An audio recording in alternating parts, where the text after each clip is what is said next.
우리 함께 말씀을 나누도록 하겠습니다. 말씀은 다니엘서입니다. 다니엘서 3장 28절로 30절까지 말씀을 보겠습니다. 1237페이지에 있습니다. 구약성경 다니엘서 3장입니다.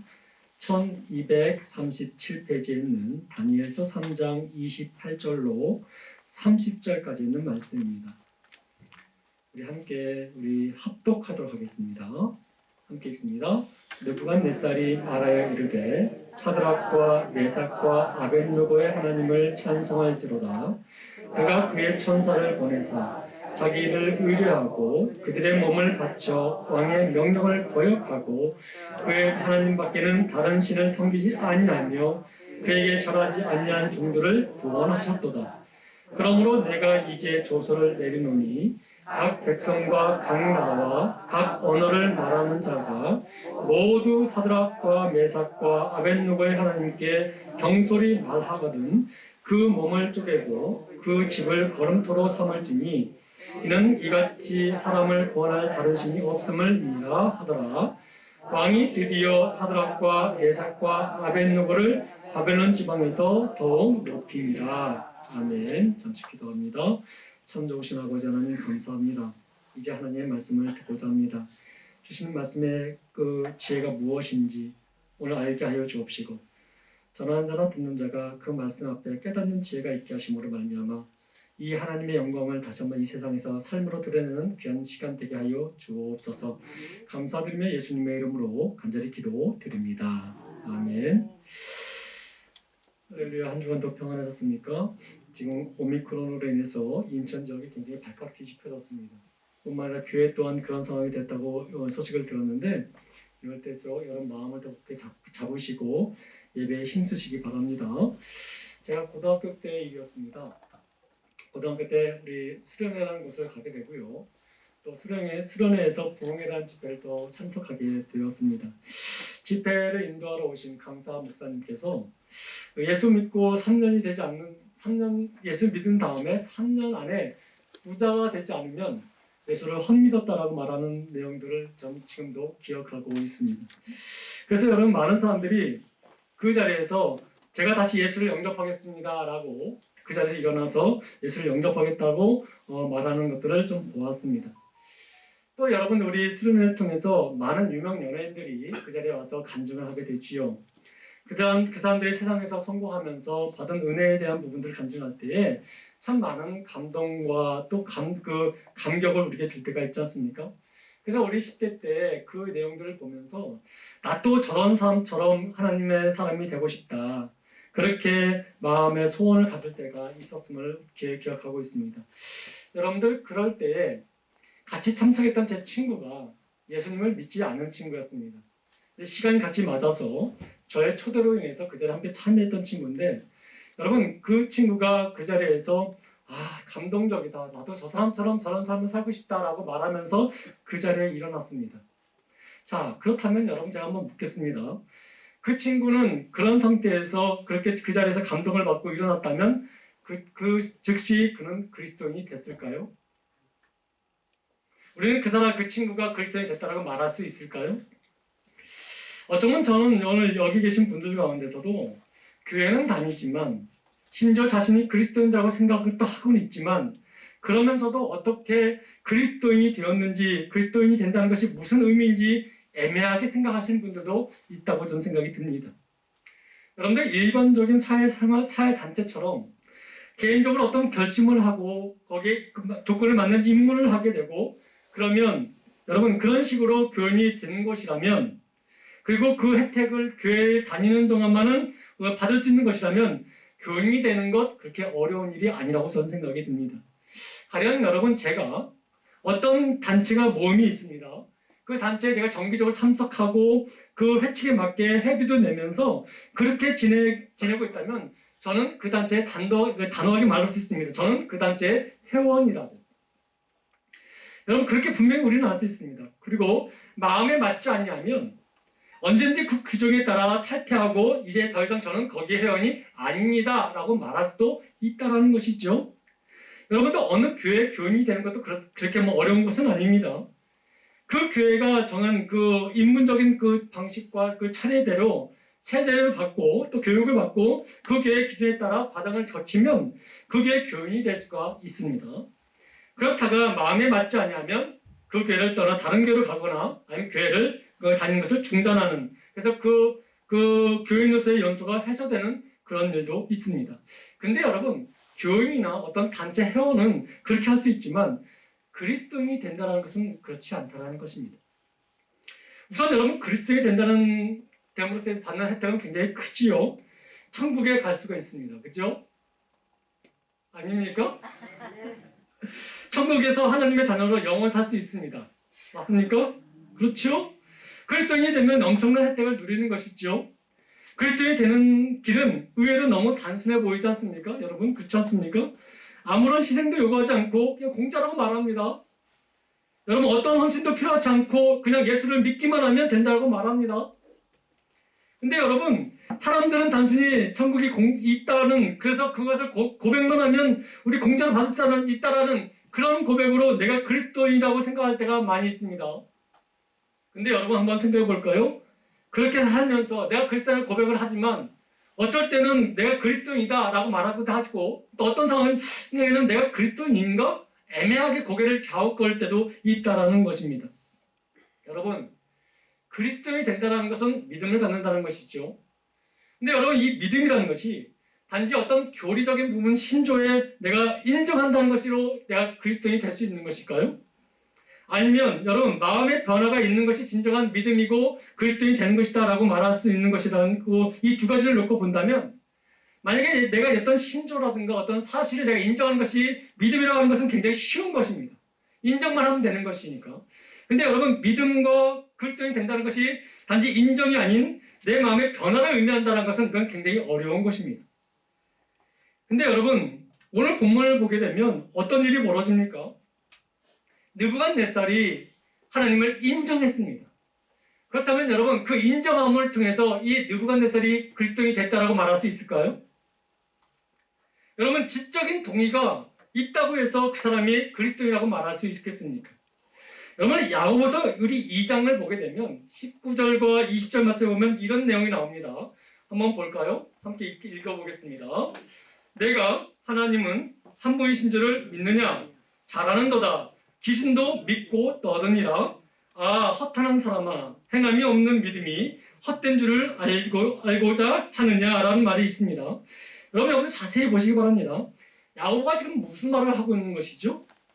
믿음을 행함으로 보이라고 말하면서 행함이 없는 믿음은 헛된 것이라고 강조하고 있습니다. 자, 여러분, 지금 우리 야고보가 말하는 가운데 내가 하나님은 한 분이신 줄 믿느냐? 잘하는도다. 근데 누구도 믿는다고 하죠? 귀신도 믿는다고 말합니다. 자, 여러분, 귀신이 믿는다고 이렇게 고백하는데, 그렇다면 우리가 귀신도 믿음이 있다라고 말하는 건가요? 여러분, 오늘 거라사 지방에 예수님이 가신 적이 있습니다. 거기서 이 귀신을 만나고 이런 일이 있었습니다. 마가복음 5장 7절 말씀을 보면 이런 얘기하죠. 귀신이 이렇게 말합니다. 지극히 높으신 하나님의 아들 예수여 라고 말합니다. 나와 당신이 무슨 상관이 있나이까? 라고 말하지만, 여러분, 누구를 인정했죠? 귀신이? 예수님이 하나님의 아들임을 인정했습니다. 여러분, 이것은 지적인 동의입니다. 근데 여러분, 우리가 마귀가 그것을 인정했기 때문에 마귀도 믿음이 있다라고 말할 수 있을까요? 여러분, 인정하기는 하지만 구원받을 수 있다는 식의 전도가 여러분 얼마나 이게 하나님의 그 은혜를 싸구려로 취급하는지를 우리는 분명히 다시 한번 깨달은 시간이 되길 바랍니다. 구원의 확신과 구원을 동일시하는 운동은 잘못된 거예요. 여러분, 쉬운 믿음의 토양을 만들어 놓고 수많은 명목상의 그리스도인들을 양성한 것이 오늘날 현실이라고 말씀드릴 수가 있는 것입니다. 단지 지적인 동의만 하면 너는 구원을 받을 수 있다고 말하는 것이 얼마나 하나님의 그 은혜를 저급하게 만드는지를 우리는 분명히 알 수 있습니다. 그런 현상을 깨어지는 우리 목회자들이 요즘은 이렇게 우리의 말씀을 증거하고 있지요. 여러분, 교인이라고 해서 다 그리스도인이 아닙니다라고 말할 때가 참 많이 있습니다. 아무리 교회를 오래 다니고 직분을 받아서 봉사를 했다 할지라도 예수 그리스도를 마음으로 믿어 회심한 경험이 없다면 그리스도인이 될 수 없음을 우리는 분명히 알아야 됩니다라는 이 메시지를 요즘 참 많이 증거하는 것을 보게 됩니다. 여러분 그 메시지를 증거하는 이유가 무엇일까요? 현대 한국 교회의 문제는 사실 명목상의 교인들 때문에 나온 거라고 우리는 살펴볼 수가 있지 않습니까? 그냥 여러분 싸구려로 그냥 지적인 동의만으로도 내가 구원받았다고 말하는 그런 교회의 가르침 속에 얼마나 많은 명목상 교인을 만들어낸지 양산했는지 우리는 정말 부인할 수 없는 상황입니다. 그래서 여러분 우리가 교회 성도들을 볼 때 서로 얘기를 나누게 되면 당신은 정말 예수님을 믿음으로 말미암아 여러분의 삶이 변화되었습니까? 그것을 다른 말로 말씀드리면 회심하셨습니까? 라고 말씀드릴 수가 있습니다. 근데 그 부분에 대해서 애매하게 답을 못하는 사람들이 참 많다라는 거예요. 저는 우리 예담교회 성도들 가운데서도 이 부분에 대해서 질문을 받을 때 확신 있게 다 얘기하셨으면 좋겠지만 그렇게 얘기하지 못하는 분들도 덜어 있을 거라고 저는 생각이 듭니다. 그래서 여러분 이단들은 이렇게 말하죠. 그런 사람들에게 교회 맹점들을 다 가지고 있는 이단들이 그들에게 접근해서 이렇게 말하죠. 당신 많이 혼란스럽죠? 어느 때는 그리스도인 같기도 하고 어느 때는 내가 그리스도인 같지 않다라고 생각할 때 그런 거 많지요. 핵심에 대한 부분에 대해서 여러분들 확실치 못하기 때문에 그런 것입니다. 우리가 가르치는 곳에 가서 공부를 하게 되면 그 부분을 정확하게 정리될 수 있을 것입니다 라고 유혹하면서 사람들을 자기적으로 인도하는 것을 우리는 종종 보게 됩니다. 여러분 사람의 마음은 자기 자신도 모르기 때문에 어느 때는 믿는 것 같기도 하고 어느 때는 안 믿는 것 같아서 자기 자신도 그리스도인인지 아닌지 모를 때가 사실 많이 있습니다. 그렇게 말하는 이유가 무엇입니까? 내가 핵심적으로 내가 경험한 획기적인 회심적인 부분들이 내가 확실히 없기 때문이라고 말씀드릴 수가 있습니다. 여러분들도 한 번 정도는 이런 질문을 들어본 적 있을 것입니다. 여러분들은 정말 믿음이 있습니까? 저 또한 그런 질문을 받은 적이 있었고 여러분들도 많이 그런 질문을 받은 적이 있을 것입니다. 여러분 이 질문은 단지 여러분 지적인 동의를 했습니까? 이런 의미의 질문이 아니에요. 이 질문 안에는 정말 함축적인 의미가 많이 담겨져 있는데 이런 것입니다. 고백에 합당한 삶의 모습을 여러분 하고 계십니까? 이 실천적인 문제를 여러분들에게 묻는 질문일 수가 있고요. 뿐만 아니라 그에 더불어서 신학적인 부분, 성삼위 하나님께서 정말 계신 것을 여러분 믿으십니까? 그 부분도 함께 그 질문 안에 담겨져 있고요. 어떤 것은 그런 상황 속에서 여러분들이 확신과 신용을 가지고 그 일들을 행하십니까? 라는 그런 부분까지 함께 담겨있는 부분의 질문이 바로 여러분 정말 믿음이 있습니까? 라는 질문이에요. 근데 이 부분을 받게 되면 상당히 우리는 당혹스러울 때가 있어요. 그러면서 우리가 생각을 합니다. 내가 정말 믿음이 있는 건가? 나는 정말 믿음이 있는 삶을 살고 있나? 굉장히 고민을 많이 합니다. 근데 여러분들에게 정말 말씀을 드리고 싶은 것은 이것입니다. 여러분의 삶 가운데 예수님을 믿음으로 말미암아 그 삶 가운데 내가 몸부림치며 그분을 따라가기를 원한다면 그런 삶을 살고 있다면 여러분에게는 믿음이 있는 것입니다. 그것을 흔들리지 않길 바랍니다. 처음에는 어떤 사람들이 이렇게 생각할 때가 있을 것입니다. 내가 지은 죄가 많기 때문에 그 지은 죄를 용서받기 위해서 나는 예수님을 믿어야겠다라고 오신 분들도 계실 것입니다. 여러분 병들어서 병 낫기를 위해서 그러니까 목적이 다른 거예요. 수단을 어떤 상황 속에서 목적이 달라서 예수님 만난 사람들도 있는데 그런 것이 처음 시작이 그런 부분이 할지라도 나는 부자가 되기 위해서 예수님을 믿었습니다라는 사람도 있을 것입니다. 그런 시작점은 다르다 할지라도 건전하지 못한 이유 때문에 예수님을 만났다 할지라도 그가 진심으로 그런 삶 속에서 예수님의 말씀을 듣고 그 부분을 만나며 그분과 함께 삶을 다시 한번 변화된 삶으로 내 인생의 주관자가 바뀌었다는 것을 인정하는 삶을 살면서 나간다면 그 사람은 진정 믿음이 있는 삶이라고 말씀드릴 수가 있습니다. 핵심적인 삶을 살고 있다고 말씀드릴 수가 있습니다.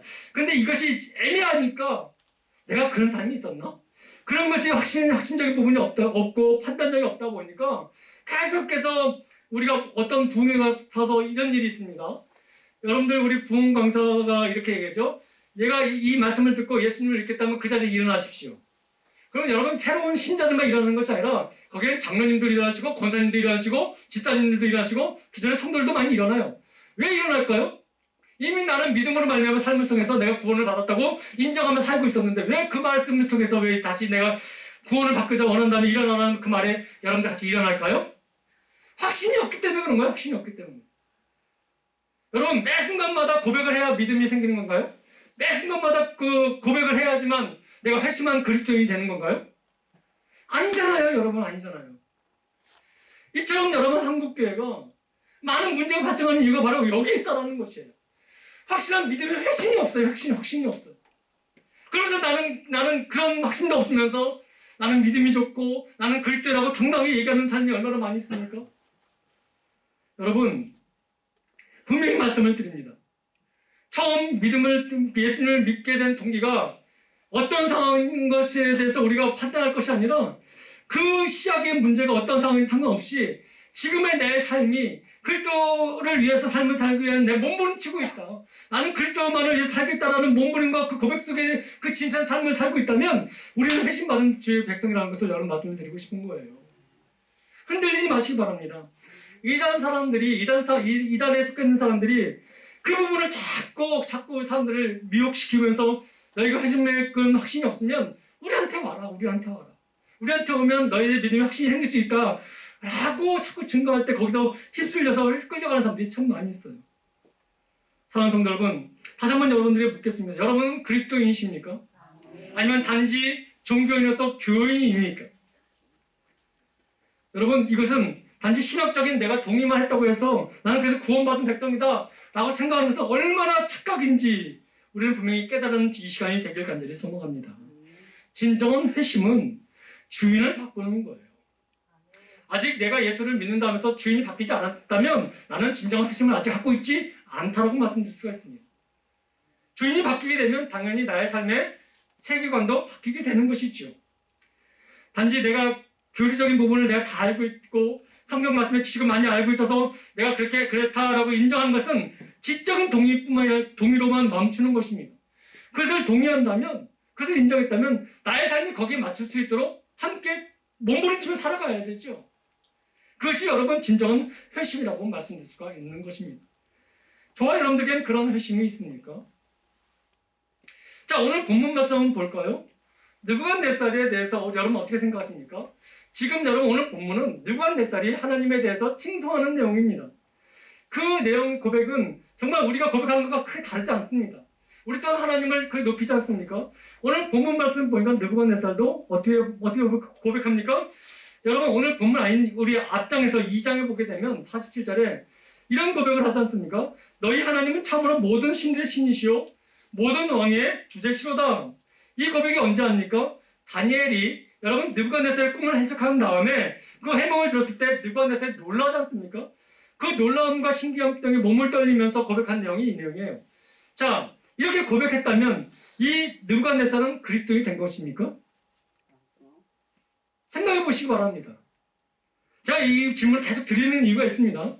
자, 그런 고백을 한 다음에 느부갓네살이 무슨 일을 했냐면 교회를 세우고 제단을 쌓아서 하나님께 예배드리는 것이 아니라 뭘 했냐면 자기를 위해 금신상을 만듭니다.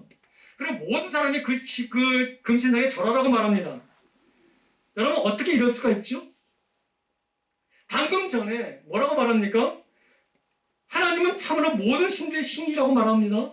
모든 왕의 주자라고 말합니다. 그러고 난 다음에 바로 그 뒤에 어떤 일을 합니까? 자기를 위해 금신상을 만듭니다. 그리고 모든 사람들을 통해서 거기에 절하라고 말합니다.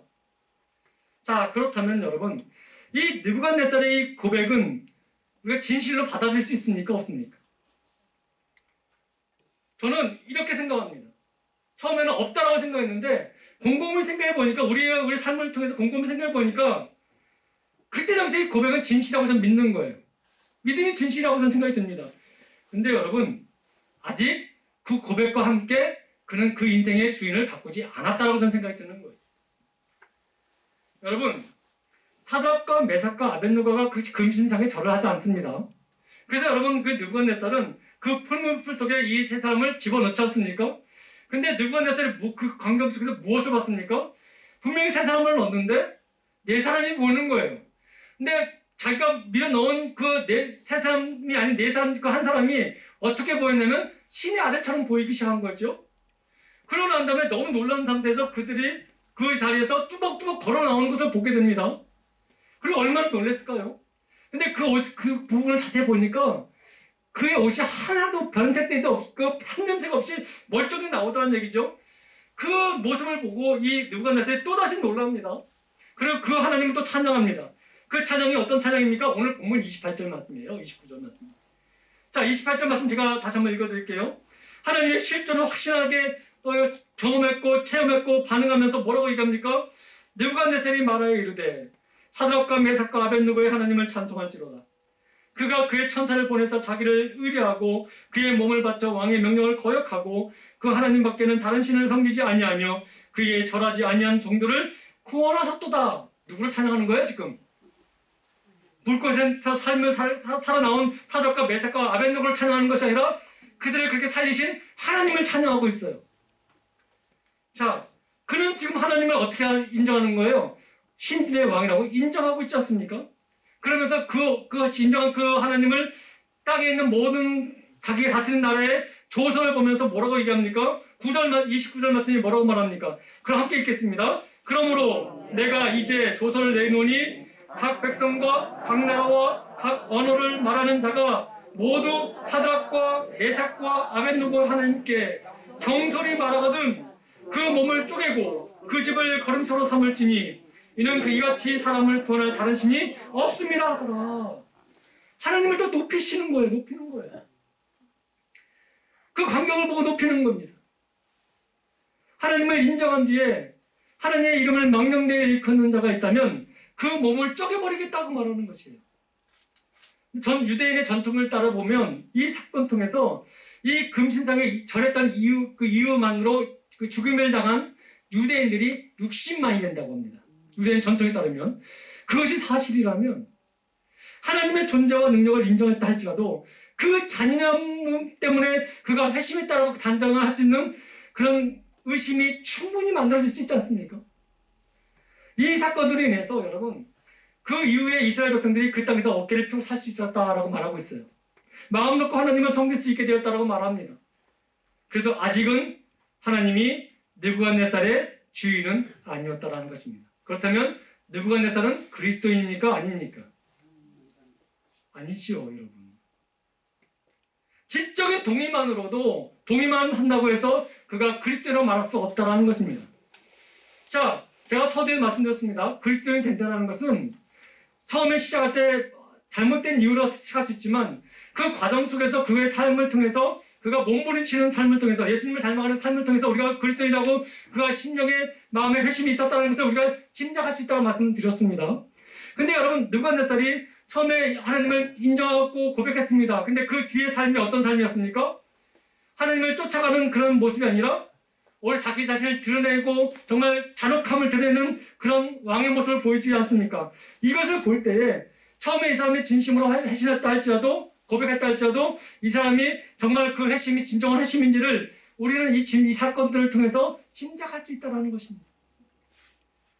여러분 그러고 난 다음에 잠시 이 느부갓네살이 이 고백 뒤에 어떤 일이 벌어지냐면 왕궁안에서 쫓겨나게 됩니다. 자, 그러고 난 다음에 광야에서 짐승처럼 7년 동안을 살게 되는데 그러고 난 다음에 정신이 다시 돌아와서 다시 왕궁으로 돌아오면서 이런 고백을 합니다. 그럼 다니엘서 4장 37절 한번 보겠습니다. 어떤 고백을 하는지 보시기 바랍니다. 그러므로 지금 나 느부갓네살은 하늘의 왕을 찬양하며 찬송하며 경배하노니 그의 일이 다 진실하고 그의 행하심이 의로우시고 그만하게 행하는 자를 그가 낮추심이라. 지금 누구를 찬양하면 또 하나님을 찬양하는 거예요. 어떤 사건 속에서 자기가 어떤 놀라운 기적과 이적을 다시 한번 경험할 때마다 그는 하나님을 찬양합니다. 자, 저는 이 고백이 거짓이라고 말할 수 없다는 것입니다. 그때 당시에는 그것은 고백이 진실일 수 있습니다. 그 후의 삶이 어떤지를 우리가 볼 수 있어야 됩니다. 여러분, 많은 사람들이 느부갓네살의 회심을 의문을 제기합니다. 60만의 유대인을 죽인 잔인함 때문도 아니고 이스라엘 예루살렘을 멸망시킨 이방이기 때문도 아니라 그의 고백이 특별한 은총이 아니라 단지 보여지는 현상 속에 그것에 의하여 일반적인 은총으로 하나님의 능력과 존재를 단지 자신의 인지적인 능력으로 인정한 정도로 보이기 때문에 그의 회심은 결코 온전한 회심이 아니라고 사람들이 의문을 많이 제기합니다. 사랑하는 성도 여러분, 회심이야말로 정말 우리의 마음의 변화가 있어야 되는 거 아니겠습니까? 근데 그 마음의 변화 없이 단지 내 인적인 생각으로 그것을 동의했다고 해서 그가 그리스도인이고 그가 하나님의 백성이라고 말할 수 없다는 것입니다. 물론 그 당시에 그 고백은 진심일 수 있지만 그 뒤에 그 고백의 뒤의 삶은 여러분 다시 그 몸부림쳐야 되는 그 하나님의 그 인정한 삶으로 가야 되지 않고 다른 쪽으로 가게 된다면 그 회심을 우리가 인정할 수 없다는 것을 우리가 볼 수가 있다는 것이죠. 여러분 우리가 이렇게 볼 수가 있습니다. 느부갓네살이 하나님을 인정했던 그것을 우리가 논란을 할 수 있는 상황은 아니지만 그의 진정한 그 순간의 회심의 고백의 진정이라고 한다면 원래 우리 그리스도인들의 고백도 이와 같지 않다라고 이와 같지 맞다라고 생각이 되는 것이죠. 여러분 하나님을 믿고 살면서 때는 우리가 그 죄를 지킬 때가 있지 않습니까? 만약에 여러분 이 느부갓네살의 이 고백이 진정한 믿음의 고백이었다면 또 그 고백 속에 살다가 죄를 짓는 우리의 모습과 뭐가 다르겠습니까? 그렇지 않습니까? 여러분 생각해 보시기 바랍니다. 느부갓네살이 자신의 꿈을 해몽해주는 다니엘의 그 꿈 해몽을 통해서 하나님을 인정했습니다. 하나님을 인정했다는 것은 무엇입니까? 그가 인간의 능력 자체로 그것을 인정할 수 있는 능력이 있습니까? 하나님을 인정한다는 것은 성령의 도우심 없이 할 수 없는 것이 아니겠습니까? 그렇다면 그 순간에 그가 하나님을 인정했다는 것은 여러분 그는 하나님의 백성이 되었다고 우리가 생각할 수 있는 것이죠. 근데 여러분 그 인정했다고 해서 세상의 유혹에 넘어지지 않는다는 것이 아닙니다. 자, 그런 조건을 보게 된다면 이스라엘 백성들이 하나님의 택한 백성들이 아니겠습니까? 자, 그 이스라엘 백성들이 광야에서 하나님의 인도하심을 받으면서도 끊임없이 하나님 앞에 죄를 범합니다. 그것이 무엇이 다를까요? 느부갓네살하고. 자, 우리가 한번 보시기 바랍니다. 우리 또한 여러분 하나님을 믿는다고 하지만 순간순간 하나님이 안 계신 것처럼 찰 때가 많고 있지 않습니까?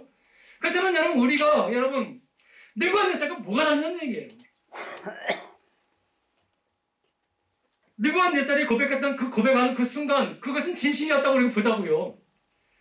그렇다면 여러분 이 느부갓네살은 하나님의 백성이 된 거 아니겠습니까? 그 진실한 고백으로 말미암아 우리가 믿음으로 구원받는 거니까. 근데 그 뒤의 삶이 너무도 인간적인 삶이고 주인이 바뀌지 않는 삶이고 세계관이 바뀌지 않는 삶이라고 해서 그가 하나님을 인정한 것이 잘못됐다고 말할 수 없는 것은 무슨 이유냐면 이스라엘 백성도 그러했고 우리 또한 그런 삶을 살고 있지 않습니까? 그렇다면 여러분 이스라엘 백성과 또 우리와 느부갓네살이 뭐가 다르냐는 얘기예요. 근데 우리는 느부갓네살은 하나님의 백성이 아니라고 처음에 여러분들 인정하지 않습니까?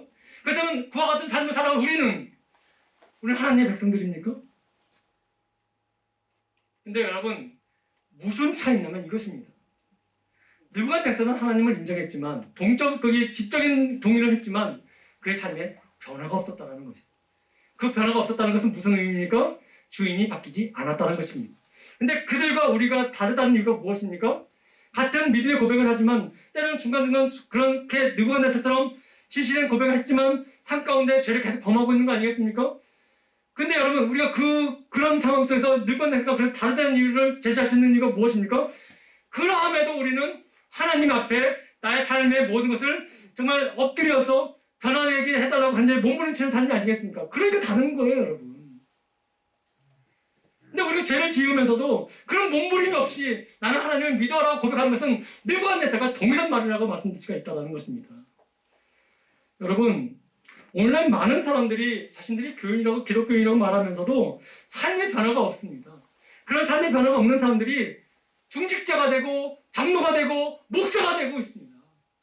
여러분들 오늘날 여러분 아까 보시다시피 귀신도 마귀도 예수님을 인정했습니다. 여러분 그렇게 인정했다고 해서 그들이 여러분 믿음 있는 성도라고 말할 수 있습니까? 저는 오늘 이 시대에 저는 정말 마음을 찢는 목소리로 여러분들에게 말씀을 드리는 것입니다. 마귀도 목사가 되게 만들었습니다. 오늘 한국교회가. 거짓이 난무하고 다시 처음에 믿음으로 말미암아 하나님의 은혜를 싸우려 만드는 그런 사람들이 많이 있습니다. 주인이 바뀌지 않으면서도 목사가 되고 장로가 되고 직분자가 되어서 교회를 어지피는 이런 시대를 우리는 여러분 보면서 가슴을 치고 또 칠 수 있는 그런 모습이 있어야 된다는 것입니다. 여러분 지금 오미크론이 발달된 상황 속에서 대형교회 목사가 거짓으로 그렇게 말하는 모습 통해서 얼마나 부끄러운 줄 아십니까, 여러분? 제가 평일날 점심 때 제가 여기 분식집 가서 항상 먹습니다. 5,500원짜리 김치찌개 먹고 있는데 거기에 항상 그 기사들이 대놓고 그 식사를 하는데 목사가 저렇게 거짓말을 되냐고 말하는 순간 제가 목에 먹다가 살해 드렸어요. 거기에 일하시는 아주머니 3분이 계시는데 그 중에 한 분이 제가 교회 목사라는 것을 알고 계시는 것 같아요. 그때 여러분 제가 얼마나 멀게 뜨거워진 줄 아십니까? 이렇게 주인 진정 핵심도 없이 믿음의 삶의 고백에 목무림도 없이 단지 자기가 머리로 목사가 되고 또 장로가 되고 직분자가 됐다고 나는 구원받은 백성이라고 말하는 그런 모습이 얼마나 여러분 거짓과 위선이 가득하게 되어 있는 것을 우리는 볼 수 있지 않습니까? 여러분 한번 생각해 보세요. 그렇다고 여러분 우리가 회심했다고 해서 죄를 짓지 않는 것이 회심한 사람이라고 말씀드린 것이 아닙니다. 죄를 지을 수 있어요. 당연히 성경에도 우리가 그렇게 말하고 있지 않습니까? 근데 그 죄를 지었을 때 우리는 몸부림치지 않는다는 것이에요.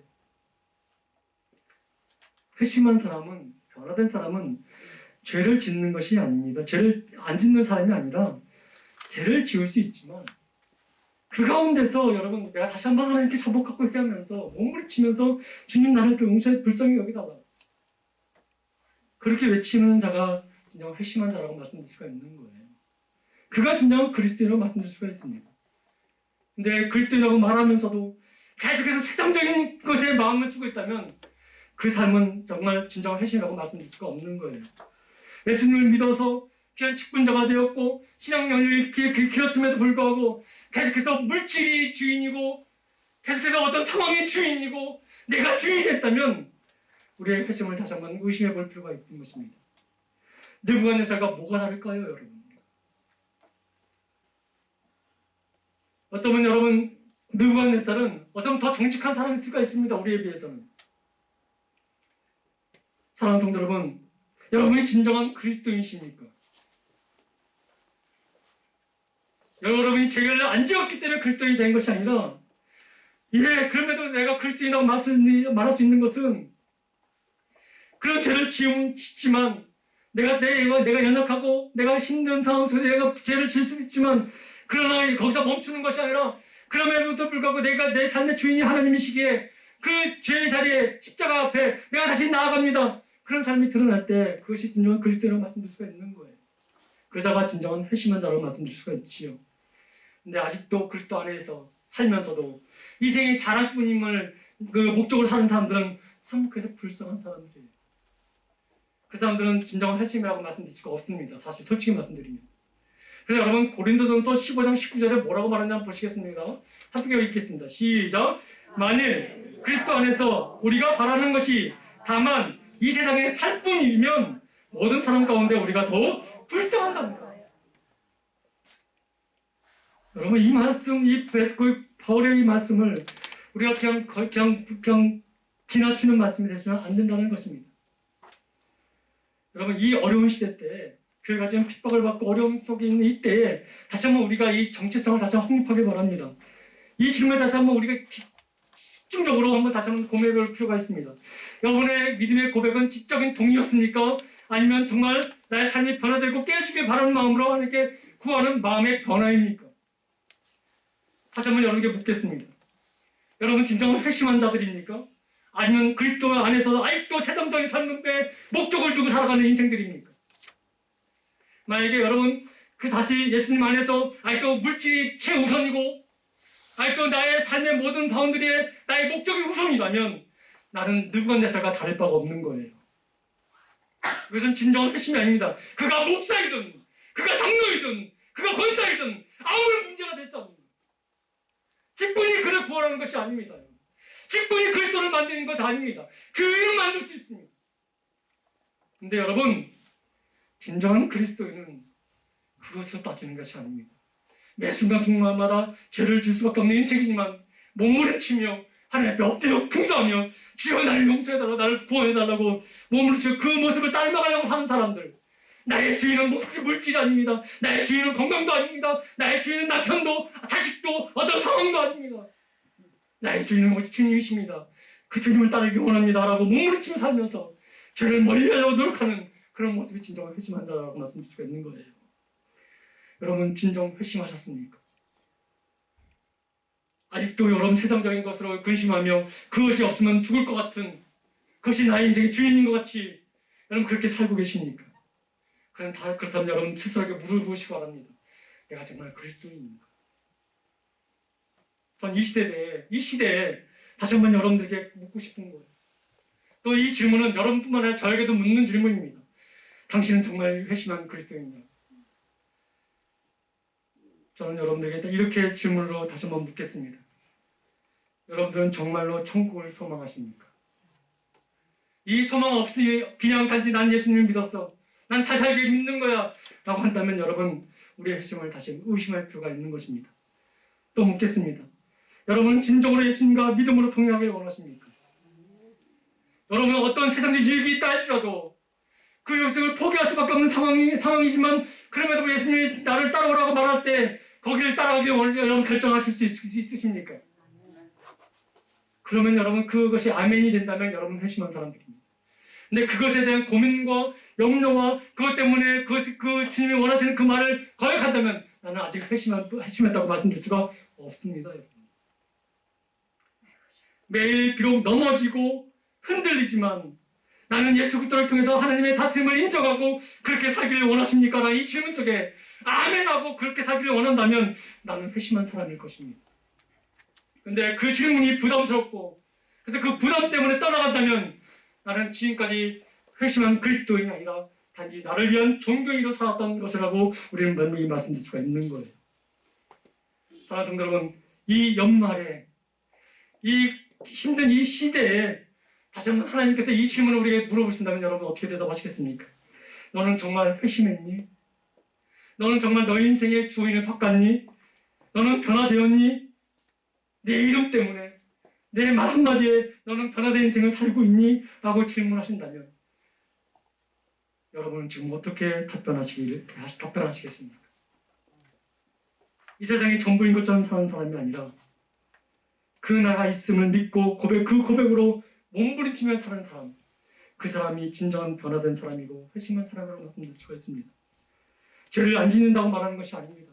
제가 그렇게 살면서 죄를 지을 수 있습니다. 그러나 그 죄에 목매여서 그냥 그렇게 사는 인생이 아니라 그럼에도 불구하고 하나님 나를 고쳐달라고, 하나님 나를 살려달라고, 하나님 삶길 원한다고 그렇게 고백하며 살아가는 그런 사람이 진정한 그리스도인이라고 말씀드릴 수가 있습니다. 저와 여러분들이 그런 그리스도인이 되길 간절히 소망합니다. 아멘. 믿음 안에서 말씀 안에서 그의 이름 때문에 몸부림칠 수 있고 그분 때문에 죽어도 용서하고 싶지 않는데 그 마음이 걸려서 용서를 해야 되냐고 주님 앞에 엎드려 강변하듯 기도하는 그런 사람이 그리스도라고 말씀드릴 수가 있습니다. 다 끝난 것 같은 순간에도 이대로 있으면 안 될 것 같아서 다시 일어나서 하나님 나를 살려달라고, 하나님 내 가정을 지켜달라고, 하나님 이 교회를 불쌍히 여겨달라고, 이 나라의 인정을 다시 회복시켜달라고 그렇게 기도하는 자가 회심한 자라고 말씀드릴 수가 있습니다. 사랑하는 성도 여러분, 누구도 나를 인정하지 않을 수 있습니다. 누구도 여러분들을 인정하지 않을 수 있습니다. 네가 그리스도이냐? 네가 기독교이냐? 라고 손가락질 수 있습니다. 네, 우리는 손가락 받을 수 있는 많은 이유들이 있습니다. 그러나 그런 손가락 속에 에이 부끄러우니까 떠나가야지, 나를 가려야지 하는 것이 아니라 그럼에도 불구하고 하나님께 항변하듯, 하나님께 간절한 마음으로 기도하듯, 하나님 제가 이런 죄인입니다. 그러나 나를 사랑하시고 나를 이끌어주시고 나를 위하여 십자가에 그 모든 고난을 당하시며 그 피를 흘려주셨다면 그 피값이 다시 나의 삶 가운데 드러날 수 있게 해달라고 몸부림치며 살아가는 그런 사람이 되길 간절히 소망하는 것이지요. 그것이 진정한 예수님을 닮아가는 제자들의 모습이라고 좀 말씀드릴 수가 있습니다. 단지 교리적으로도 어떤 상황 속에서 애매하게 동의만 했다고, 지적인 동의만 했다고 그리스도인이 되는 것이 아닙니다. 여러분, 예수님을 믿습니까? 여러분, 이 질문은 굉장히 그래서 의미 있고 어려운 질문입니다. 여러분, 예수님을 위하여 삶을 드리지도 않고 그 이름 앞에 내 모습을 내려주지도 못하면서 단지 지적인 동의만 했다고 해서 당신은 그리스도입니다, 당신은 구원받은 백성입니다 라고 말한다는 것은 하나님의 그 주신 그 은혜를 너무도 비참하게 만드는 현실이라고 말씀드릴 수가 있습니다. 오늘 좀 말씀이 좀 어렵지요? 근데 여러분, 이 부분에 대해서 우리는 반드시 확실한 확신과 고백이 있어야 되는 것입니다. 다시 한번 이 질문을 여러분에게 드리면서 말씀을 마치겠습니다. 나는 진정한 회심한 그리스도인인가? 아니면 지금까지 나는 종교인으로 교인으로 살아온 사람인가? 이 질문에 여러분들은 주님 앞에, 저 앞에가 아니라 주님 앞에 단호하게 답할 수 있는 우리 귀한 사람들 되길 간절히 소망합니다. 함께 기도합니다. 참 좋으신 아버지 하나님 감사합니다. 우리는 죄를 질 수밖에 없는 인생들입니다. 그럼에도 불구하고 그 죄 때문에 도망치는 자가 아니라 하나님을 부인하는 자가 아니라 다시 한번 십자가 앞에 나를 자복시키고 몸부림치며 주님 저를 용서해달라고, 주님 닮기를 원한다고 삶의 변화가 일어나고 고백이 일어나고 주인이 바뀌어지는 그런 세계관이 바뀌어지는 그런 삶이 되길 간절히 소망합니다. 주님 안에서 살면서도 아직도 이 세상의 그런 모습에만 자랑거리를 살고 인생의 목표로 살았다면 하나님 다시 한번 우리 삶이 변화되는 은혜가 있기를 원합니다. 바라보는 시선이 바뀌어지기를 원합니다. 오직 주님만을 바라보며 참된 그리스도인으로서 이 땅에서 본을 보이며 살 수 있고 하나님의 영광을 나타내며 빛과 소망을 감당하는 진정한 그리스도인이 되길 소망하오니 주여 우리를 붙잡아 주옵시고 인도하여 주옵소서. 우리를 불쌍히 여기시고 이 나라의 임종을 불쌍히 여겨 주옵시며 이 한국교회를 불쌍히 여겨 주옵시고 목회자와 모든 재직들과 중직자들을 불쌍히 여기사 진정한 입술의 동의만이 아니라 우리의 마음에 진정한 통일가 일어나며 삶의 변화가 일어나는 핵심의 은혜가 이 땅에 다시 한번 일어나게 하여 주옵소서. 감사드리며 예수님의 이름으로 간절히 기도드립니다. 아멘.